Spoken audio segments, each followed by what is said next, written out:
learning Quran together. بسم اللہ الحمدللہ والصلاۃ والسلام علی رسول اللہ۔ سورہ المؤمنون آیت 48۔ فکذبوہما، تو انہوں نے دونوں کو جھٹلا دیا، فکانوا من المہلکین، تو وہ ہلاک ہونے والوں میں سے ہو گئے۔ فرعون اور اس کے سرداروں نے ظلم کیا، دونوں نبیوں کو جھٹلایا تو اللہ تعالیٰ نے انہیں سمندر میں غرق کر دیا۔ وَلَقَدْ آتَيْنَا مُوسَى الْكِتَابَ، اور بلا شبہ یقیناً ہم نے موسیٰ کو کتاب عطا کی، لَعَلَّهُمْ يَهْتَدُونَ، تاکہ وہ ہدایت پائیں۔ جب اللہ تعالیٰ نے فرعون اور آل فرعون کو ہلاک کر دیا اور بنی اسرائیل کو موسیٰ علیہ السلام کے ساتھ نجات عطا فرمائی تو انہیں ہدایت کے لیے اور دین کو قائم کرنے کے لیے تورات عطا فرمائی۔ اللہ تعالیٰ نے اس مقصد کے لیے انہیں کوہ طور پر بلایا اور تورات عطا فرمائی۔ وَكَتَبْنَا لَهُ فِي الْأَلْوَاحِ مِنْ كُلِّ شَيْءٍ مَوْعِظَةً وَتَفْصِيلًا لِكُلِّ شَيْءٍ فَخُذْهَا بِقُوَّةٍ وَأْمُرْ قَوْمَكَ يَأْخُذُوا بِأَحْسَنِهَا سَأُرِيكُمْ دَارَ الْفَاسِقِينَ، اور ہم نے تختیوں میں اس کے لیے ہر قسم کی نصیحت اور ہر چیز کے لیے تفصیل لکھ دی، سو ان کو قوت سے پکڑو اور اپنی قوم کو بھی حکم دو کہ وہ ان کی اچھی باتیں پکڑے رکھیں، جلد ہی میں تمہیں نافرمانوں کے گھر دکھاؤں گا۔ سورہ الاعراف 145۔ لَعَلَّهُمْ يَهْتَدُونَ، تاکہ وہ ہدایت پائیں، اپنے رب کو پہچانیں، اس کے احکامات کو سمجھیں اور اس کے عذاب اور ثواب کے بارے میں جانیں، دنیا میں اللہ کے احکامات کی پابندی کر کے ہدایت یافتہ لوگوں میں شامل ہو جائیں۔ اس آیت سے دو باتیں معلوم ہوئیں، ایک یہ کہ موسیٰ علیہ السلام کو کتاب فرعون اور اس کے سرداروں کے غرق ہونے کے بعد دی گئی، دوسرا یہ کہ یہ احکام موسیٰ علیہ السلام کو تورات نازل ہونے سے پہلے دیے گئے تھے، وہ بھی موسیٰ اور ایمان لانے والوں کے لیے اس طرح قابل اتباع تھے جس طرح تورات کے احکام تھے۔ اس سے نتیجہ یہ نکلتا ہے کہ نبی پر اللہ کی کتاب سے علاوہ اللہ کی طرف سے اور بھی کچھ نازل ہو سکتا ہے اور اس کی اتباع بھی اسی طرح واجب ہے جس طرح اللہ کی کتاب کی، اور اس میں ان لوگوں کا پورا رد موجود ہے جو کہتے ہیں کہ ہمارے لیے اللہ کی کتاب ہی کافی ہے۔ وَجَعَلْنَا ابْنَ مَرْيَمَ وَأُمَّهُ آیَاتًا، اور ہم نے ابن مریم اور اس کی ماں کو ایک نشانی بنا دیا۔ وَآوَيْنَاهُمَا، اور پناہ دی ہم نے ان دونوں کو، اِلیٰ رَبْوَةٍ، بلند جگہ کی طرف، ذاتی قرارٍ، سکون والی، وَمَعِین، اور بہتے چشمے والی۔ حضرت عیسیٰ علیہ السلام اللہ تعالیٰ کی قدرت کی دلیل تھے۔ اللہ تعالیٰ نے بن باپ کے مریم علیہ السلام کے بطن سے انہیں پیدا کیا۔ عیسیٰ علیہ السلام کی پیدائش سے اللہ تعالیٰ نے ثابت کیا کہ وہ جو چاہے پیدا کر سکتا ہے۔ وَآوَيْنَاهُمَا إِلَىٰ رَبْوَةٍ ذَاتِ قَرَارٍ مَعِین، ربوہ سے مراد ایسی زمین ہے جو عام سطح زمین سے قدر بلند اور اس کی مٹی جو ہے وہ بھربری اور ریتلی قسم کی ہو۔ ایسی زمین پانی کو اپنے اندر جذب کر کے خوب پھول جاتی ہے، اور اس زمین کی خصوصیت یہ ہے کہ یہ عام زمین کی نسبت زیادہ سرسبز و شاداب ہوتی ہے اور بلند بھی ہوتی ہے۔ اس ربوہ میں مفسرین کا اختلاف ہے، بعض کہتے ہیں کہ اس سے مراد وہی زمین ہے جہاں عیسیٰ علیہ السلام کی پیدائش ہوئی تھی اور اللہ تعالیٰ نے وہاں ایک چشمہ بھی جاری کر دیا تھا اور کھجور کے درخت سے اللہ تعالیٰ کے حکم سے کھجوریں بھی گرنے لگی تھیں۔ بعض کہتے ہیں کہ اس وقت کا ظالم یہودی بادشاہ ہیروڈس عیسیٰ علیہ السلام کا دشمن بن گیا تھا۔ مریم علیہ السلام ان کی حفاظت کی خاطر اللہ کے حکم سے مصر کی طرف ہجرت کر گئیں اور ایک بلند چشمے والی جگہ پر ایک قصبے میں مقیم ہوئیں جسے رملہ کہتے ہیں۔ عیسیٰ علیہ السلام وہیں جوان ہوئے اور جب ہیروڈس مر گیا تو مریم علیہ السلام انہیں لے کر وطن واپس آ گئیں۔ اسرائیلی روایات اس توجیہ کی تصدیق کرتی ہیں، اور ربوہ کے ساتھ ذات قرار سے مراد ایسی جگہ ہے جہاں ضروریات زندگی مہیا ہو سکتی ہوں اور انسان کا وہاں قیام کرنے میں کوئی مشکل پیش نہ آئے۔ اور معین کا لفظ مزید تاکید کے لیے ہے جس سے مراد جاری پانی، نتھرا ہوا صاف ستھرا بہتا ہوا چشمہ، ٹھنڈا اور میٹھا پانی، سب کچھ اس میں آ جاتا ہے۔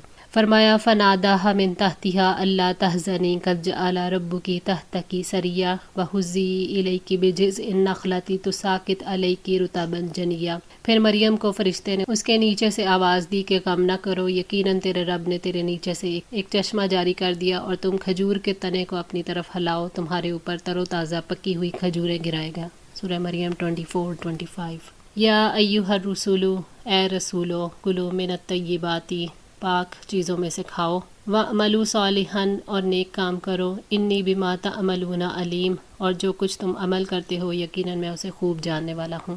اللہ تعالیٰ نے اپنے تمام پیغمبروں کو مخاطب کر کے فرمایا کہ وہ پاک اور حلال چیزیں کھائیں اور نیک اعمال کریں، اپنے رب کی عبادت کریں اور اچھے اعمال بھی مشغول رہیں۔ رسول اپنے اپنے وقت پر آئے، جبکہ یہاں سارے رسولوں سے اکٹھے خطاب کیا گیا۔ اللہ تعالیٰ اکٹھے خطاب کر کے یہ بتا رہے ہیں کہ رسول اپنی دعوت اور مشن کے اعتبار سے ایک ہی سلسلے کی کڑی ہیں۔ کھانا بشریت کا تقاضا ہے، کھانا طیب ہو تو یہ اعلیٰ درجے کی انسانیت کا تقاضا ہے۔ اور اس سے یہ واضح کیا گیا ہے کہ رسول اعلیٰ درجے کے انسان ہوتے ہیں۔ اللہ تعالیٰ نے یہ واضح کیا ہے کہ رسولوں کا کام یہ نہیں ہوتا کہ وہ بشریت سے پاک ہو جائیں۔ فرمایا یا ایھا الناس کلوا مما فی الارض حلالا طیبا ولا تتبعوا خطوات الشیطان انہ لکم عدو مبین۔ اے لوگو، اس میں سے کھاؤ جو زمین میں ہے حلال اور پاکیزہ، اور تم شیطان کے قدموں کی پیروی مت کرو، یقیناً وہ تمہارا کھلا دشمن ہے۔ سورہ البقرہ 168۔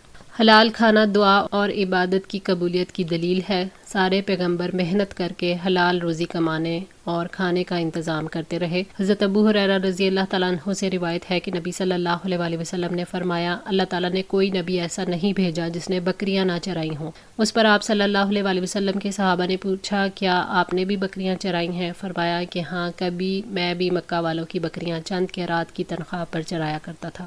صحیح بخاری 2262۔ حلال روزی اللہ تعالیٰ کی محبت اور جنت میں داخلے کا سبب بنتی ہے، دعا کی قبولیت کا ذریعہ ہے، اس سے عمر اور مال میں برکت ہوتی ہے، دنیا اور آخرت میں سعادت کا ذریعہ ہے، اور اولاد میں بھی برکت ہوتی ہے۔ ہاتھ سے روزی کمانا درجات کی بلندی اور عزت کا سبب بنتی ہے۔ اسلامی معاشرے میں حرام کھانے والوں کے لیے عزت کا کوئی مقام نہیں، چاہے وہ قارون جیسے خزانوں کے مالک ہوں۔ نبی صلی اللہ علیہ وآلہ وسلم نے فرمایا، اللہ تعالیٰ حرام کمائی والے کا نہ صدقہ قبول کرتا ہے نہ اس کی دعا۔ صحیح مسلم۔ رسولوں کو یہ حکم دیا گیا کہ اچھے اعمال کرو، یعنی زمین میں اصلاح کرو۔ زمین پر رہنے والے اچھے کام بھی کرتے ہیں اور برے بھی، جبکہ رسول انسانوں کو پاک کر کے ان کا رابطہ اللہ سے جوڑ کر انہیں اعلیٰ درجے کے انسان بنانے کی کوشش کرتے ہیں۔ اللہ تعالیٰ نے حلال کھانے اور اعمال صالح کا حکم دے کر اپنے علیم ہونے کا شعور دلایا ہے کہ انسان ان کاموں کو شعوری طور پر اختیار کرنا چاہتا ہے جو اپنے انجام کے اعتبار سے بہترین ہوں۔ تو اللہ تعالیٰ انسان پر واضح کرتے ہیں کہ وہ تمام کاموں کا علم رکھنے والا ہے، اس لیے وہی ان اعمال کی قدر و قیمت بھی مقرر کرے گا۔ اس میں اللہ تعالیٰ کی طرف سے وعدہ بھی ہے کہ وہ نیک اعمال پر ثواب دے گا۔ وَإِنَّ هَٰذِهِ أُمَّتُكُمْ، اور یقیناً یہ تمہاری امت، امتًا واحدةً، ایک ہی امت ہے، وَأَنَا رَبُّكُمْ، اور میں تمہارا رب ہوں، فَاتَّقُونِ، سو مجھ ہی سے ڈرو۔ یعنی دین اسلام ہی واحد دین ہے جس میں اختلاف کی ضرورت نہیں، اور اچھے طریقے سے جان لو کہ ان کا رب یعنی ان کے تصور پر مالک اور ان پر حاکم ہے۔ اللہ تعالیٰ نے فرمایا، ان الدین عند اللہ الاسلام وما اختلف الذین اوتوا الکتاب الا من بعد ما جاءهم العلم بغیا بینہم ومن یکفر بآیات اللہ فإن اللہ سریع الحساب۔ یقیناً دین اللہ کے نزدیک اسلام ہے، اور جن لوگوں کو کتاب دی گئی انہوں نے اختلاف نہیں کیا مگر اس کے بعد کہ ان کے پاس علم آ چکا، آپس میں ضد کی وجہ سے، اور جو اللہ کی آیات سے کفر کرتا ہے تو یقیناً اللہ جلد حساب لینے والا ہے۔ سورہ آل عمران 19۔ یہاں تمہاری امت سے مراد انبیاء اور رسولوں کی جماعت بھی ہو سکتی ہے اور ان پر ایمان لانے والے بھی، اور یہ پوری کی پوری جماعت متحد العقیدہ تھی۔ ان سب کی اصولی تعلیمات اور عقائد ایک جیسے ہی رہے ہیں، اور وہ یہ کہ نمبر 1، اللہ تعالیٰ ہی ہر چیز کا خالق اور مالک ہے، لہٰذا وہی اس بات کا مستحق ہے کہ اس کی عبادت کی جائے، اس کی ذات و صفات اور عبادات میں کسی دوسرے کو شریک نہ کیا جائے۔ اور دوسرا یہ کہ یہ دنیا دارالامتحان ہے، مرنے کے بعد ہر انسان کو دوبارہ زندہ کیا جائے گا اور اسے اللہ کے حضور پیش ہونا پڑے گا۔ دنیا میں جو بھی وہ اعمال کرتا رہا اس کے متعلق باز پرس ہوگی، اور پھر ہر ایک کو اچھے اور برے اعمال کا پورا پورا بدلہ دیا جائے گا۔ لہٰذا صرف اللہ ہی سے ڈرنا چاہیے۔ کسب حرام سے مکمل طور پر اجتناب، یعنی کسی بھی صورت میں دوسروں کے حقوق یا اموال پر ڈاکہ نہ ڈالا جائے۔ اور چوتھا یہ کہ نیک اعمال کریں۔ یہ 4 باتیں ایسی ہیں جو اصولی نیت کی ہیں، اور ان کا حکم ہر نبی کو دیا جاتا رہا ہے، اور انہی باتوں کا نام دین ہے۔ فَتَقَطَّعُوا، تو انہوں نے جدا جدا کر لیا، امرہم بینہم، معاملہ اپنا آپس میں، زبوراً، ٹکڑے ٹکڑے کر کے۔ جب انبیاء کی پیروی کا دعویٰ کرنے والے اپنی ہی گمراہی میں مگن ہوتے ہیں اور سمجھتے ہیں کہ ہم ہدایت پر ہیں، تو وہ اپنے دین کو آپس میں ٹکڑے ٹکڑے کر لیتے ہیں۔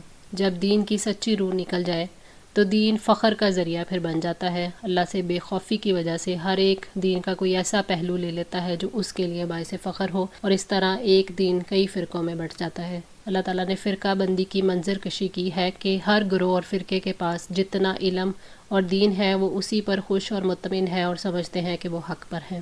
اللہ تعالیٰ نے دین کو ایک کل کی حیثیت سے لے کر انسانوں کو سمجھایا ہے کہ ایک صحیح سالم چیز ہے اور سب اس پر جھپٹ پڑے ہیں۔ اب اسے ٹکڑے ٹکڑے کر کے اپنی مرضی کا ٹکڑا لے کر وہ خوش ہیں۔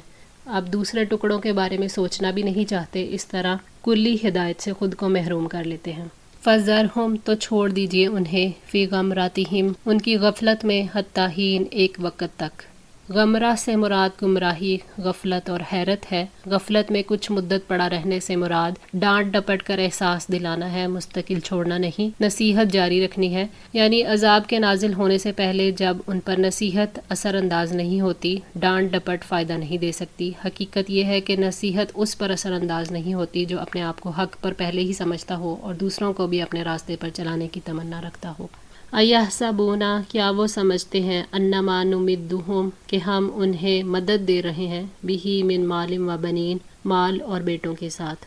اللہ تعالیٰ مال و دولت اور اولاد کی خوشیوں میں ڈوبے ہوئے لوگوں سے سوال کرتے ہیں کہ کیا مال اور اولاد میں ہماری طرف سے اضافے کو وہ دنیا اور آخرت کی بھلائی سمجھتے ہیں؟ کیا وہ یہ سمجھتے ہیں کہ اللہ انہیں اس لیے مال اور اولاد دے رہا ہے کہ وہ اللہ کے چہیتے ہیں؟ اللہ تعالیٰ شعوری بیداری کے لیے یہ سوال کرتے ہیں کہ کیا وہ خود کو اللہ کے مقبول بندے سمجھتے ہیں کہ ان پر اللہ کی عطا کی بارش ہو رہی ہے۔ فرمایا وَلَا يَحْسَبَنَّ الَّذِينَ كَفَرُوا أَنَّمَا نُمْلِي لَهُمْ خَيْرًا لِأَنفُسِهِمْ إِنَّمَا نُمْلِي لَهُمْ لِيَزْدَادُوا إِثْمًا وَلَهُمْ عَذَابٌ مُهِينٌ، اور جن لوگوں نے کفر کیا وہ ہرگز یہ گمان نہ کریں کہ یقیناً ہم انہیں جو مہلت دے رہے ہیں وہ ان کے لیے بہتر ہے۔ ہم انہیں اسی لیے مہلت دے رہے ہیں تاکہ وہ گناہ میں اور زیادہ بڑھ جائیں اور ان کے لیے رسوا کن عذاب ہے۔ سورہ آل عمران 178۔ آج کے لیے اتنا ہی۔ دعا ہے اللہ تعالیٰ ہماری اس کوشش کو قبول فرمائیں، ہماری غلطیوں کوتاہیوں کو معاف فرما کر ہماری اصلاح فرمائیں۔ جزاکم اللہ خیر۔ والسلام علیکم ورحمۃ اللہ وبرکاتہ۔